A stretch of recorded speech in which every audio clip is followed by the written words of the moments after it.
Coming up on this edition of Capture, we roll out our election coverage, break down the university's community engagement plan, and take a look into how to prepare for the upcoming El Nino season.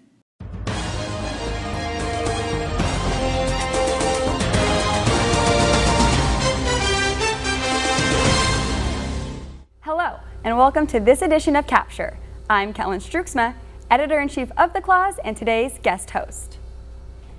APU alumni Brandon and Amanda Huffman hadn't set foot on campus since graduating more than 15 years ago. They finally returned Saturday, but for a purpose much greater than reminiscing about their college experience. This is where my wife Amanda and I met each other. This is where we went to school, we graduated from. So much of who we are now was developed and cultivated in the 4 years that we were both here. 3 months before their return, the Huffman's 6-year-old daughter, Avery, was diagnosed with diffuse intrinsic pontine glioma, a tumor at the base of her brain, where vital functions such as breathing and heart rate are controlled. It was deemed inoperable. The Huffmans broke the news via social media and continued to document Avery's journey after an overwhelmingly positive response. Avery's story reached millions, with support pouring in from across the country. But there was one place that bared special significance to the Huffmans. Brandon's former classmates and colleagues in the APU Athletics Department rallied together to organize a walk-run event honoring Avery and her family. Nearly 200 friends, family, and students came out to the Cougar Track and Field Stadium Saturday morning, raising more than $3,000 towards Avery's fund. She's going through the biggest fight of her life, for her life.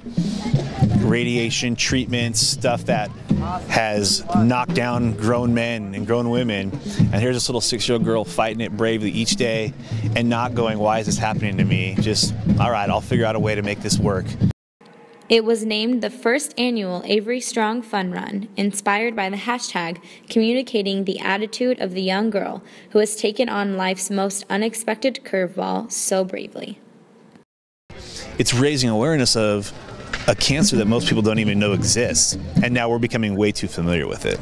To follow Avery's story, visit www.caringbridge.org/visit/Avery Huffman. The Azusa Glendora community is bracing itself for the upcoming El Nino storm season, and many local residents are wondering how to best prepare for potentially dangerous situations. Caitlin Slater brings us more on the issue and hears from city officials on what to do and when to do it. I'm here at Glendora Library, where city officials are helping citizens prepare for El Nino. Yesterday, residents of Glendora met at the public library to hear what the city is doing to prepare for El Nino. City Manager Chris Jeffers was one of the many officials who addressed the crowd. If you go up in the impact area, you'll see K-rail, which is those cement barriers that you commonly see on highways that prevent cars from going across the freeway. Well, they're used here to keep mud and water off of private property and keep that in the street where we can deal with it after it occurs much easier from that standpoint.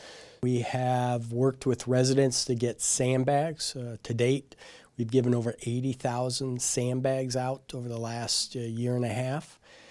We anticipate to give out more with this new this winter season coming up. Recent storm patterns are showing similarities to the El Nino storm that occurred back in 1997, which brought 7 inches of rain in one day and cost California over $400 million in damages.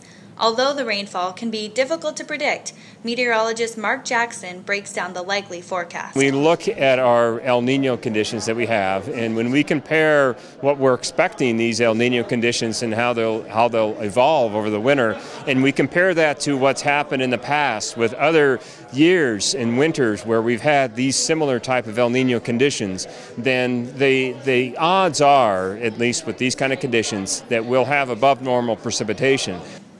Although students are enjoying the well-needed rain, it is important that we are prepared. Let's not let El Nino catch us off guard, because when it rains, it certainly pours. Thanks for that, Caitlin. While the El Nino season is upon us and the community is working hard to prepare, APU administration is looking over the 20-year plan, also known as the Specific Plan. This week, Capture sat down with some of APU's executives to discuss the school's 20-year plan for community engagement. Here's Mandy Mayfield with the story. Thanks, Kellen. Today we're talking with Vice President Dickerson and Head of University Relations, David Peck, about APU's Specific Plan. The Specific Plan was crafted in 2002 by a Campus Master Plan Committee made up of faculty, administrators, and trustees.